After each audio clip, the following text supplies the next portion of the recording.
The result is in. It's Adam from Splendid Sports. Welcome back to another Mickey Mantle Monday.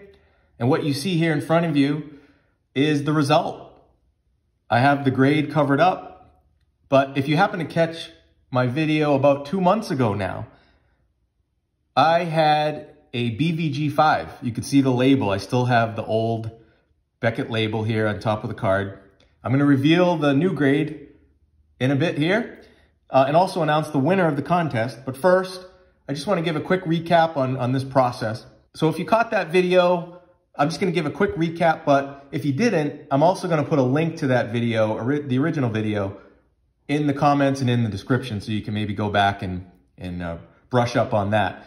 But basically what I had was a BVG 5, excellent 1958 Topps Mantle, as you can see here, with 8 centering. And the plan was to send that card into SGC to see if it would cross over.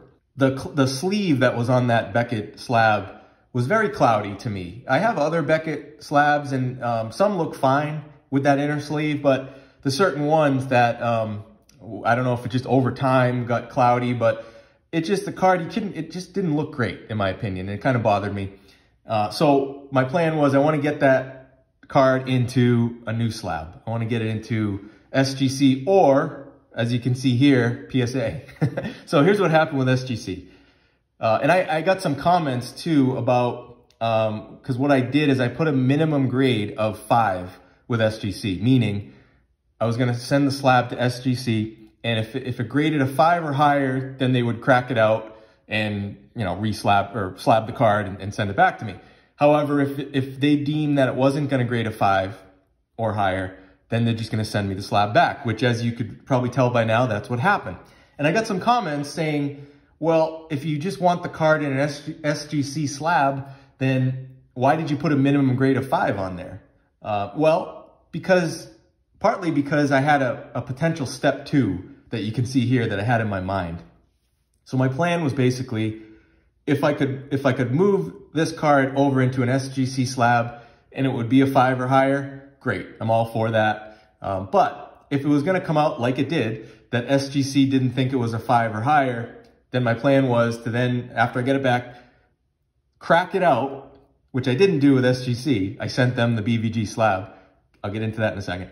To crack it out and send it to PSA, and just whatever they grade it, and that's the final resting place for this card, which it is now. The reason is because I know there's people who love the way vintage cards look in SGC holders with the tucks and everything. But I personally like both. I like the way they look in SGC. I like the way they look in PSA. I really don't have a big preference. I think there's pros and cons to each slab. I think SGC, it's a little bulky. The plastic feels a little cheap, but I do like the tucks. PSA is a little sleeker, skinnier. Do I love the red? It's okay. I like both. So for me, I didn't really have a preference on what slab, but I just didn't want it in that BVG slab that was kind of cloudy. So if I could get a 5, great with SGC, but if it was going to be potentially lower, then I'd rather just have it in PSA like it is now, and I can use it towards the registry, and you know, it's also worth more in a PSA slab. I know some people don't care about that, but I do. I want my cards to be worth as much as possible. For whenever I sell them or give them to my kids, I'd rather give cards that are worth more than less, okay? I know that sounds crazy, but I do. So what I did was I actually emailed SGC before, and because I had never done this before. I had obviously seen a ton of content on YouTube and social media of people cracking out and resubmitting and all this stuff. I had never done that before. So what I did is I emailed SGC first, and I told them what I had. I have a Beckett BVG 58 Mantle that I would like to try to cross over to SGC. If I sent you the slab, will SGC do the cracking? And then they responded back fast like they always do. Thanks for reaching out. We prefer that you send the card in its current case. So their preference is no cracking, send them the slab, okay? And they'll crack it out if it meets or exceeds the minimum grade. All right, so I said, you know what? For the first time I'm ever gonna do this, I'm gonna give the benefit of the doubt. I'm just gonna send it in. And look, if I'm out $30, I'm out $30, whatever. And that's what happened. So I send it in, and got it back pretty quickly with SGC like you always do now. And I got the slab back. So just a couple thoughts on that. I'm okay with it because again, I put that minimum 5 grade on there. So I was, you know, knowing that that was a potential thing to happen. I'm not a grader. I know this is a nice looking card. Can I tell the difference between a 4 and a 5 and a 6 sometimes? Hell no, I can't. So I just thought I'd give it a shot. So I got the card back, and you know, I knew this is how they operated. This is not something that was a surprise, but they charge you the full price. So they charge you 30 bucks, the same price as if they had cracked it out and graded it and all that. And again, I'm fine with it because I know how it works, but should that be how it works? Should it cost full price for them to evaluate a graded card from another company and then just send it back to you? I don't think so. I think if these companies if they want to incentivize you, like SGC said right here, that's their preference. They'd rather have people send in the other slabs rather than doing the cracking out game and sending them in. If you'd rather SGC have that, then you should incentivize it. You should do it as half price, right? If you know, that could be a policy. If you send in a BVG slab or whatever, and it meets the grade and we crack it out, of course, it's gonna cost full price. Fair enough.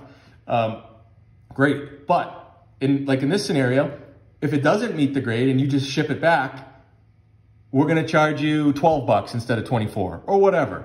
But that's a thought, an idea. You guys let me know. Would that make sense? Would that incentivize you to maybe send in, you know, a CSG or a BVG slab to SGC to see maybe what it would cross over if you knew that if it didn't, that you're not gonna pay full price? I mean, I know for me it would. So just an idea. And I understand why these companies like SGC don't want you to play the cracking game because, as you've probably seen, you know, it just creates all this content where people are making the grading company look bad, right? Oh, it graded, you know, a 6 and then I cracked it and resubmitted and it graded an 8. Or whatever. I took this slab from another company and sent it in and it changed 2 grades. So it just makes the whole industry look bad. And it makes certain companies look bad when there's that content out there. But if you don't want that, look, people are always going to play the cracking game.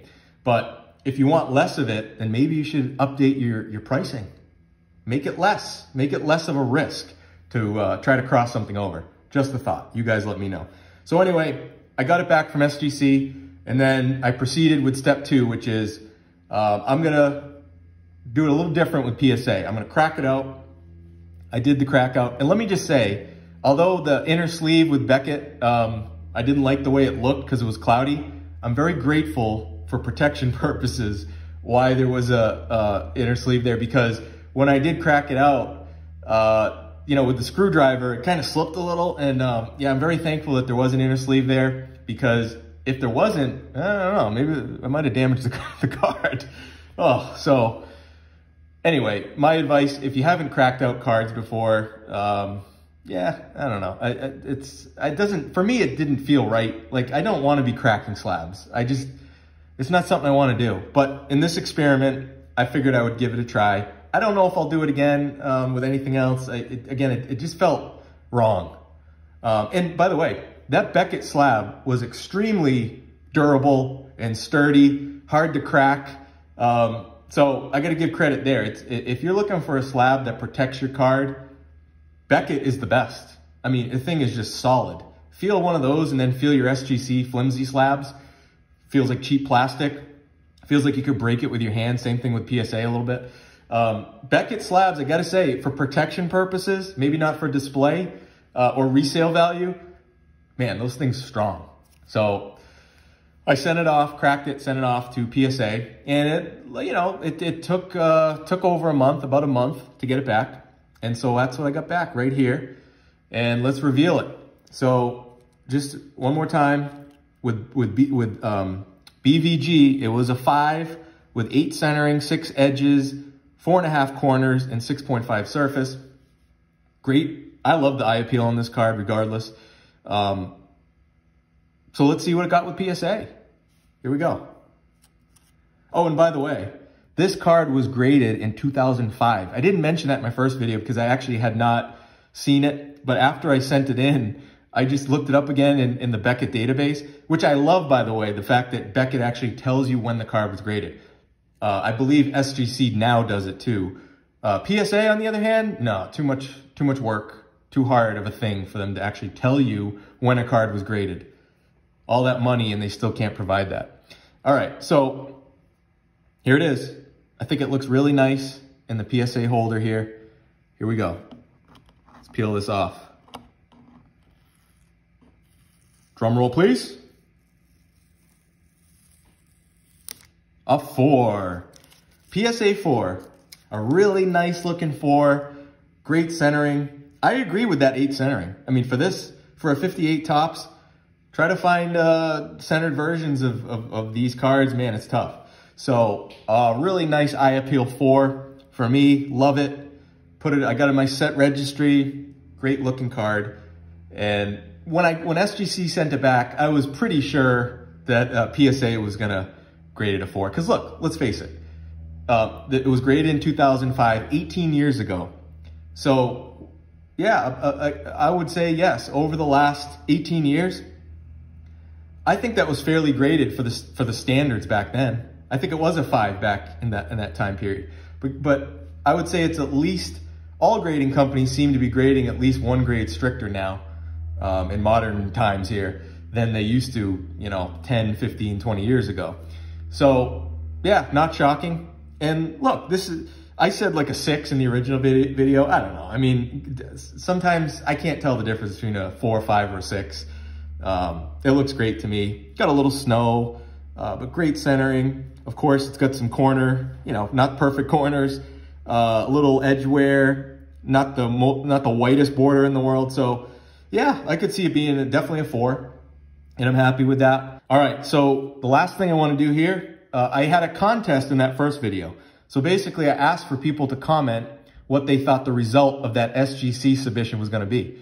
So some people thought, it would grade out at a 5 or above. Other people thought that SGC, and you thought correctly, thought that SGC was going to send me the slab back. So what I did, anybody who thought that the slab was going to get sent back and that SGC was not going to grade it a 5 or above, I put names into a hat and I picked one. And here we go. William Howell is the winner of the cards in that first video that I showed. William, I'm going to reply again to your original comment and try to connect to get your information so I could send you these cards, and I'll be happy to do it. Thanks, William. So there it is, guys. The result, the winner of the contest. I kind of said a lot there, threw out a bunch of opinions and ideas. Let me know what you think in the comments, whether you agree or disagree, any of the stuff I said. Either way, I appreciate you watching and listening, and I'll talk to you soon.